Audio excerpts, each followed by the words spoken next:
Wala sa gusto ni Kevin Durant na team itong Minnesota. Ang sa kanya lang, Rockets, Spurs at Miami Heat, yan lamang ang tatlong team na pwede niyang bagsakan. Itong Minnesota naman na kabilang pa rin sa ngayon sa mga gustong mag-trade sa kanya ay naging malinaw na hindi nila isasama si Jaren McDaniels. Sa ngayon, magiging risky po ito para sa mga kupunan katulad ng Spurs, Rockets at Miami Heat kung saan hindi pa paniguradong mananatili si Kevin Durant sa kanila long term sapagkat pagkatapos ng kanyang isang season ay magiging free agent na siya.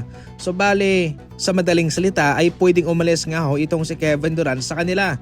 Kaya magiging sayang lamang kung anong mga asset ang kanilang ipapadala. Gayong isang taon lang pala si KD sa kanila at aalis din naman kagad. Kaya ito yung malaking sugal din para sa kanila. Para kay Kevin Durant, kinakailangan niyang masigurado na doon siya, magtatagal siya long term. Inamin naman mismo ni Shams ng ESPN na kung siya'y mapunta man sa Spurs o sa Miami Heat ay i-consider naman niyang pipirma siya ng extension.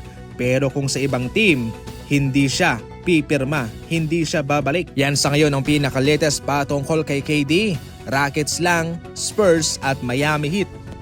Sa kabila ng mga trade rumors patungkol kay Steven Adams, ngayon siya'y binigyan ng 3-year deal worth $39 million. Wala itong player option at walang team option. Ito ay full guaranteed para sa kanya.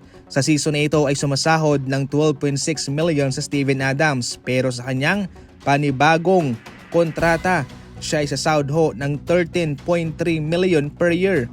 Pero hindi pa kasali dyan yung mga kaltas sa buwis o taxes. Mayroong increase kahit papano ang kontrata ni Steven Adams. Naging maganda naman ang kanyang paglalaro para sa kanila despite na hindi siya naging healthy sa kabuang season para sa Rockets. Hindi rin naman ganun kataasan ang kanyang minuto. 13 minutes per game lamang ang kanyang inilalaro mga idol para sa kanilang rotation at yan ho'y pinakamababa sa kanyang career. Kabilang si Steven Adams sa mga gustong kunin sana ng Los Angeles Lakers para sa kanilang kupunan para maging susunod na center nila.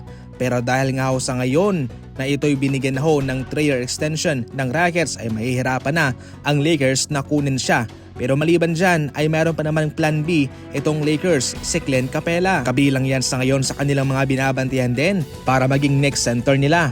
Malaking butas yung naiwan ni Anthony Davis nung ito'y kanilang i-trade papuntang Dallas Mavericks. Kabilang yon sa kanilang mga problema sa playoff.